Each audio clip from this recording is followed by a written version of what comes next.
accepting a role as like a sports performance coach has helped me so much in many other aspects of my life. Before, being at 440, I was extremely shy. My first 2 years of college, I always sat in the back of the class and didn't really put myself out there and just kind of stayed to my lacrosse teammates. And I think even going into that internship, I was still a little bit, to myself. And now, I feel like I'm an extremely confident person. I take the lead on like every session I can. And if I'm not, I'm helping Jacob, run a session.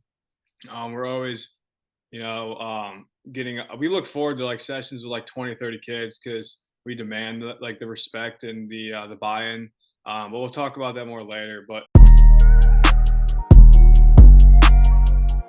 hey everybody, Alex here from Ellison Performance, and we're coming back with episode 3 of our podcast series. This is the first one that is like technically a podcast because everything we do is in person. Today's topic is just going to be the art of coaching and everything I've learned as well as our guest has learned throughout their coaching experience and how coaching can benefit you in many different aspects of life beyond, coaching. So for future endeavors, future career opportunities, and just future just growth in your character arc. So we have 5 main topics today. We already recorded this yesterday, by the way. We got through 45 minutes of this with Jacob, my one coworker at 440, and we realized that I was screen recording the screen and it didn't record the audio. So this is, I guess, round 2. But yeah, so for today, we have special guest Evan Gillentine, one of my good buddies that we go way back to the internship at 440. He's currently down at the University of Florida in their exercise physiology master's program, and I know he's taken out a lot of classes there, so we'll have him talk about that. But real quick, if you wanted to introduce yourself, we'll let you talk and tell your whole spiel and what you've kind of experienced since being at Florida. So So like Alex said, my name is Evan Gillentine. I am a master's student at the University of Florida studying applied physiology, kinesiology. It's like always the same thing, but they always have some fancy name for it. Want to get my master's first. My long-term goal is physical therapy, so looking at that down the line, but kind of keeping everything open, seeing where this program can go to, but really mainly looking for a PT along the lines. We can dive in. We can kind of skip around with the chapters. We can go right into like grad school and stuff if you want to talk about that. Yeah, we can. So both of us are are you done yet technically, or you still have a couple of things to do? I have like 6 days left. I just have finals. Like all my classes are done. Just have finals. Okay, so yeah, me and Evan, it's our first semester in grad school, so we have a pretty unique perspective on how it's differed from undergrad, some of the things we learned, and then some main topics we've learned in each of our classes. I've only taken one class this year, but I finished on Thursday, so 2 days ago. The physiology and implications of aging, which was a very unique course, which actually sparked my interest a lot because I do work with a lot of geriatric population people at the clinic. But yeah, I know Evan's in a lot of classes for his grad school, so we'll let him kind of take the stage and talk about some things he's learned, how it's been different from undergrad, as well as one thing or two things, specifically that he's learned in terms of his curriculum. So yeah, you could take the stage real quick and just kind of add your thoughts to that. Yeah, so one thing difference I'd like to like point out between undergrad and grad school is that undergrad is not as much work as grad school. Grad school is more work, and it's weird because you take more classes per semester in undergrad. In grad school, I took 3 classes, and I felt like I've done more in those 3 classes than I have in a whole semester. I've taken 5 classes in undergrad. There's just always an extra paper you have to write, and there's just more busy work to do on top of like normal schoolwork learning. Also, you dive into more specific grand schemes of knowledge. You're not an undergrad. I was an exercise science major. I had to take architecture, understanding architecture, and it's like, why? So there's not as much as that in grad school. You get more specific to what your field is, which is really nice. The classes I've taken this semester were kinetic anatomy, so it's your body and your muscle, how it moves in like planes of motion and stuff. It's pretty cool.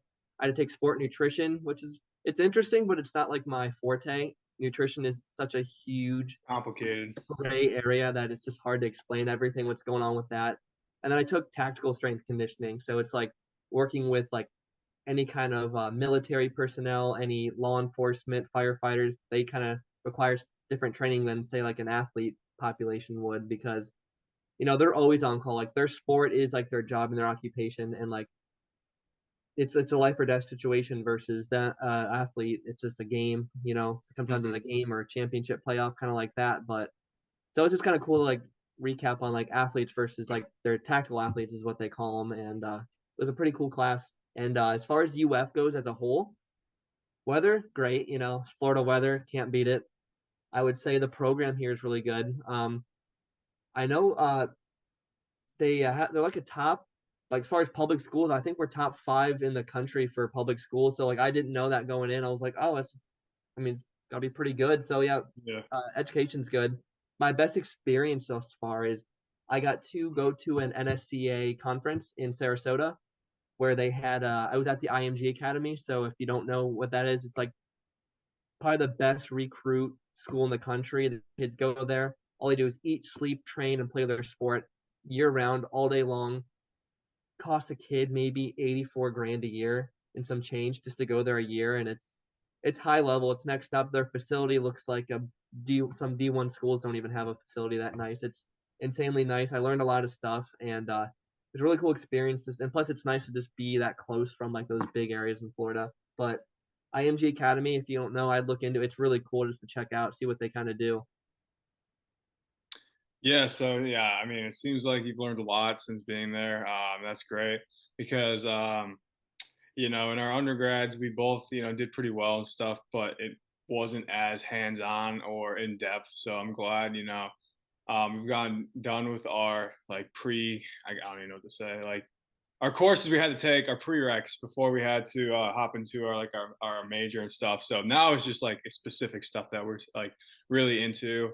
Um, and yeah, for me, I just finished my last day of my class on Thursday at Kent State University. It's been a pretty solid adjustment, I would say, coming from Mountain Union. 'Cause Mountain Union is a very small school. Kent State's huge.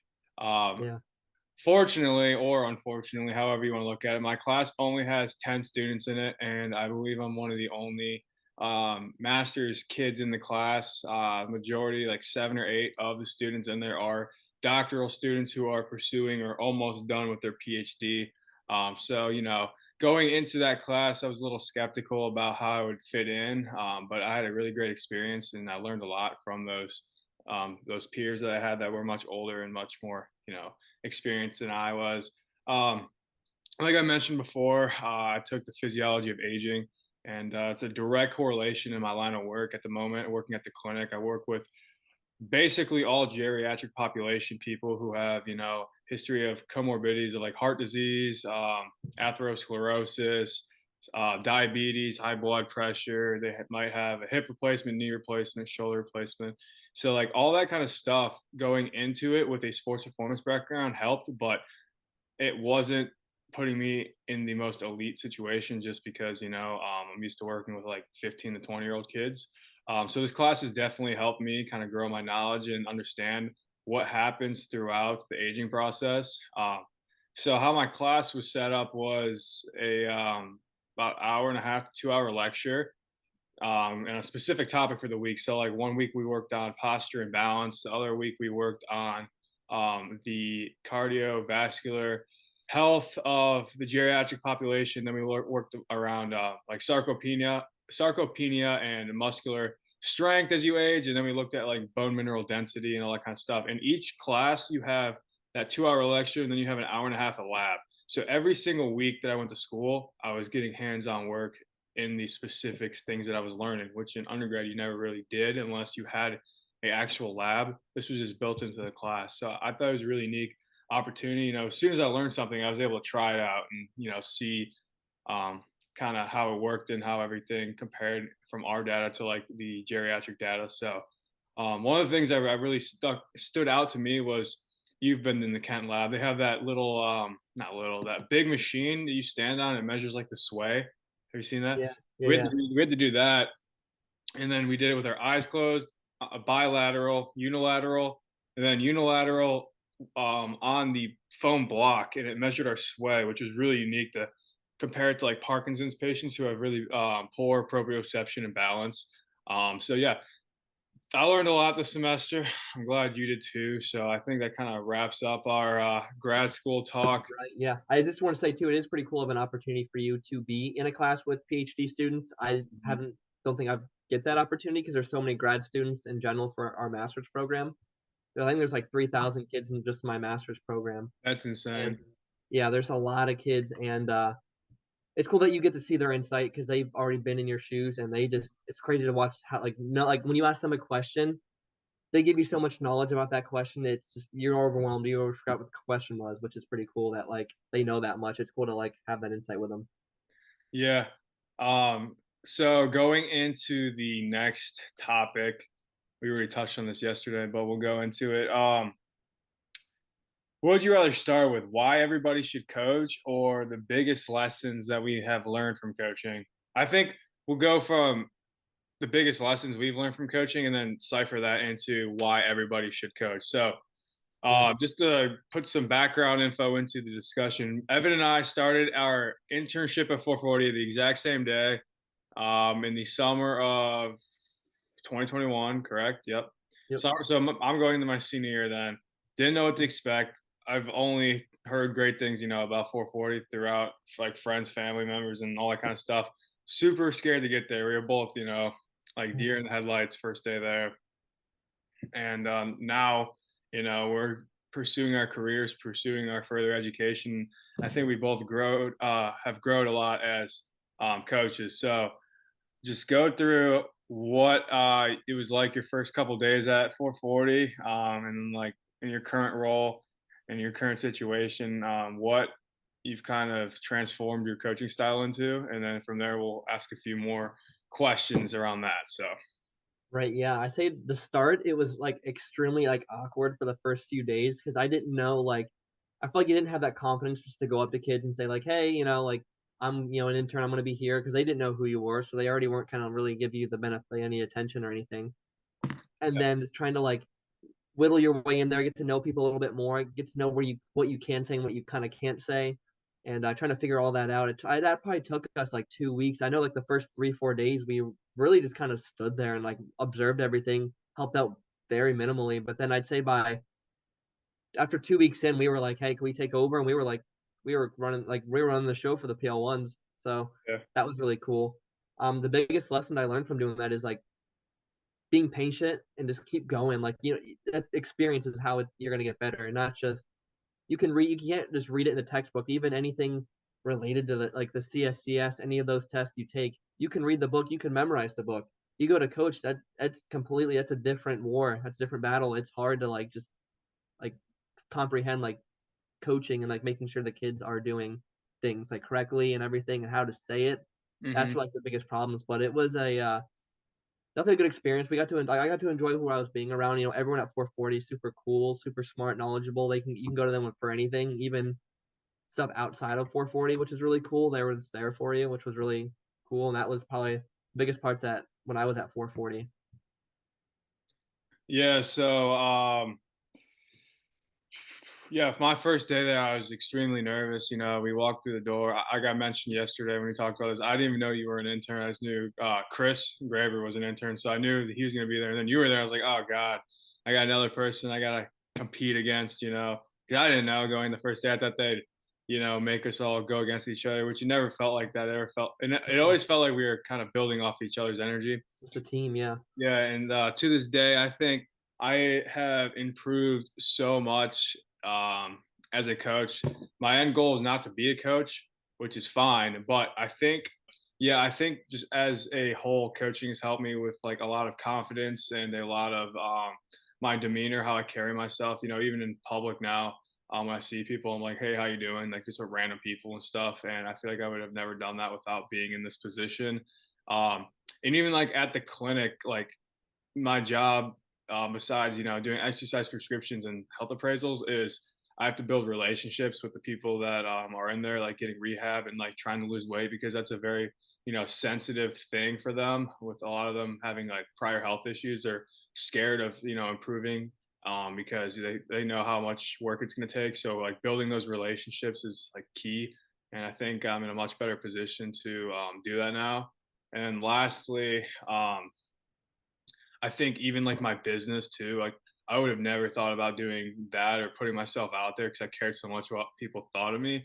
And now, like, I mean, I get shit all the time at 440 from like these little kids and stuff, and you just gotta learn how to brush it off. So like now I just don't care what people think about me. And it's helped me a lot in my professional career. I feel like the whole performance realm or even just being a coach in general, I feel like I mean, even when I interviewed for the clinic, she asked me what was a situation I've been in where I've had to deal with a problem or a chaotic environment. I was like, boom, just like that. Like I knew because we've gone through hundreds of different scenarios of being in the fire because that's what happened at 440. They said they weren't going to throw us in the fire, and they really didn't. But like they needed us right away, so we were like within the first week we were, playing a big role in helping create ideas and just kind of demonstrating drills and stuff. So yeah, I mean, that's pretty much everything from topic two. Okay, last thing about topic two. What is one strong point and weak point of your coaching style? And then we'll move on. And I'll go too. Right, yeah. So remember us rattling it off yesterday. I said I see my biggest strong suit is like trying to stay positive, having like that high energy. Because if you're just kind of like, all right, guys, we're gonna do like I don't know this today, and you just don't sound like you're into it, like you gotta like hype up the kids. You gotta get them like make sure like make them excited to do like be there and perform well and stuff like that. Let them know when they do stuff good. They want to hear that. They don't want to hear you say, "Oh, you did this wrong. Oh, and you got to do this wrong." And you keep bringing them down. It's just gonna be like, "Okay, I don't even want to do this anymore." So I'd say the good thing is staying positive with everything you're doing. And then a downside negative, something I got to work on is maybe making some points clear to kids. Because as of right now, I'm coaching toddlers. And Hmm. in sense, I've worked with kids as young as 18 months old and as old as like 11. That's usually the That's range at work. crazy.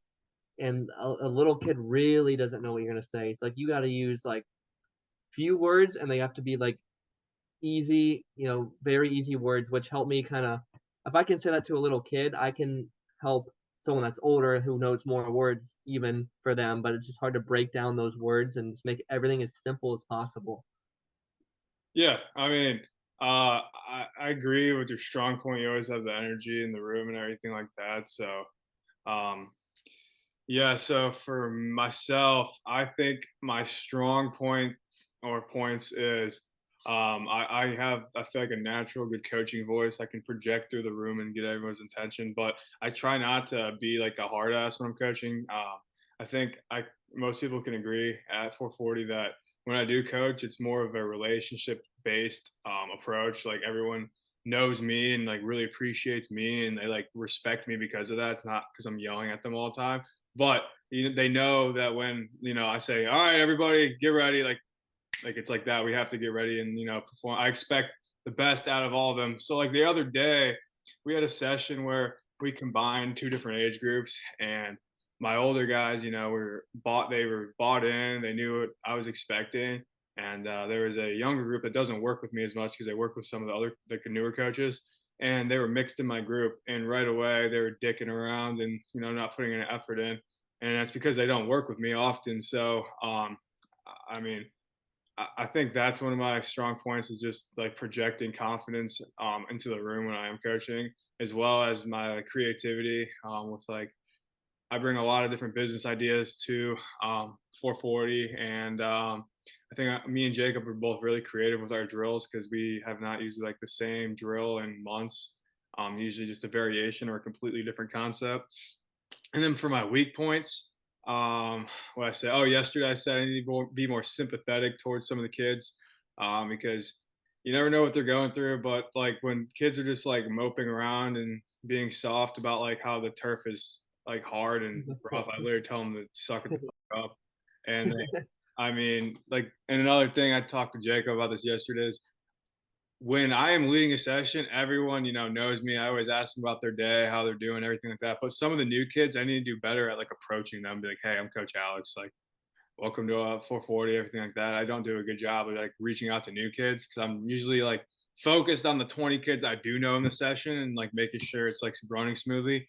And then secondly, I think I need to do better at finishing a task adequately before I move on. Because at 440 right now, I have like 20 different business ideas I propose, and I've got the green light on a lot of them. and I'm just like chipping away at like a vast majority of little things where I just need to focus on one thing and kind of finish it before I move on to something else. But yeah, that's about it for the coaching aspect. Just to kind of tie in, we'll go into the first topic, which was why everybody should coach. I just published a newsletter yesterday talking about the 3 pillars of coaching. We'll kind of touch on that. So the first one I had was what I have building relationships. That's something that will help you for the rest of your life that Very you can learn important. from coaching. What I had building relationships, problem solving, and then adapting and improvising. So all 3 of those are extreme assets to have when you are coaching, and then how they kind of improve the rest of your life in terms of like future jobs, future relationships, as well as like just future anything. So we'll start with the first one, talking about problem solving. So how would you say one moment, where you had to problem solve in your coaching career, and how valuable you think that is to being a good coach?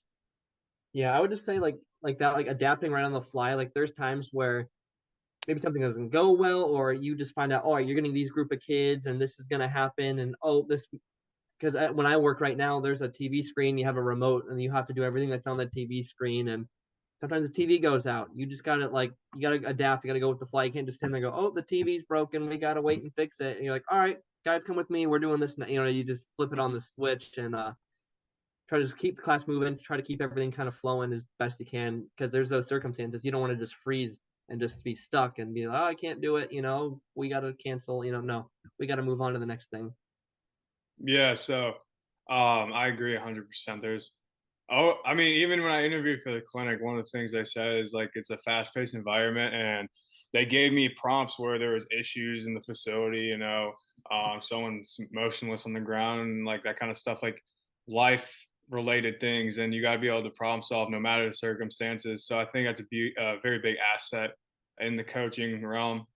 And when I wrote this article, I talked about problem solving. I said the whole entire schematic view of coaching in sports performance is a problem solving environment. If you think about it, these kids are all approaching you because they aren't fast enough, aren't physical and strong enough, or aren't having the confidence needed to excel in their sport, and they're looking for us.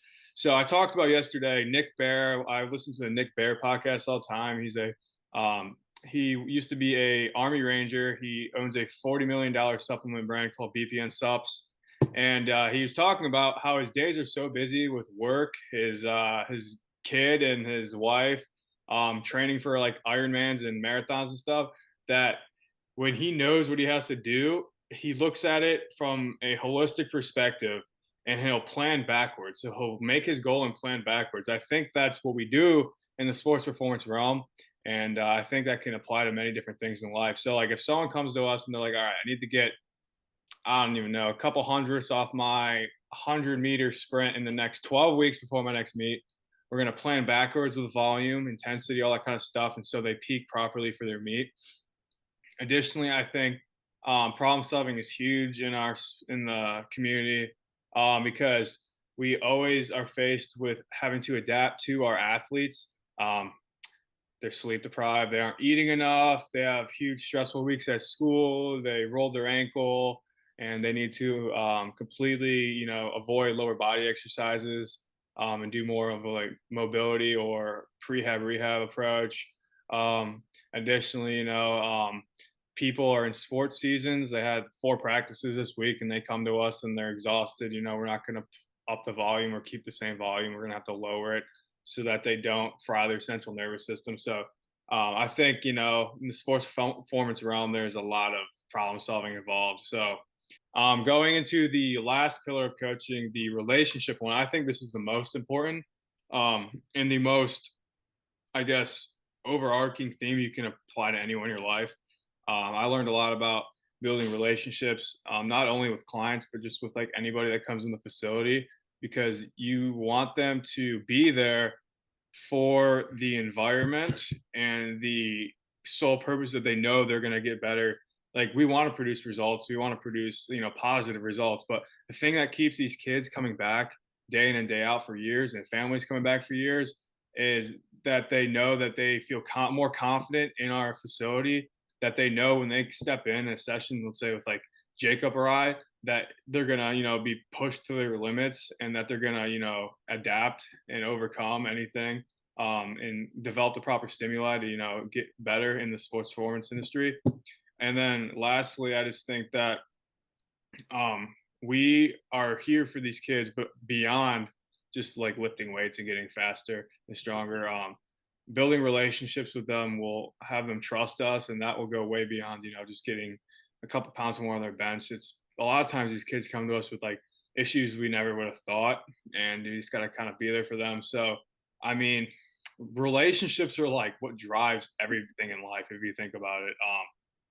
Most of the jobs nowadays that my friends have gotten, or even some of the connections I've gotten, are just from knowing people. And you never know what impact you'll have if you train a kid. You never know who their parent is or who their parent knows. You always got to put 100% effort in anything you do, and build those relationships, because you never know where it'll take you, or It's not what you know, what, it's who you know. yeah, or what it means to the kid. So Yeah. yeah, so you can kind of touch on relationships real quick and what it's meant to you in this industry. So Yeah, for sure. Like it's really sometimes it's not what you know, it's who you know. Building those connections. Oh, I know this guy, and they some people stick up for you. Oh, I know this guy.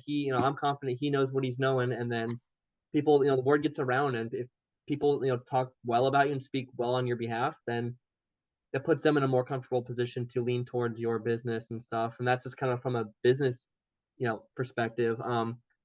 But even coaching itself goes way beyond just like like we're like sport performance specific, it goes way beyond that. Say you don't want to do this forever. Like I know I want to do PT one day, and coming in with my patients that have problems and stuff, and talking to them and speaking to them and learning how to speak very well and clearly so they understand what's expected of them, what's wrong with them, and figuring all that can kind of stem from coaching.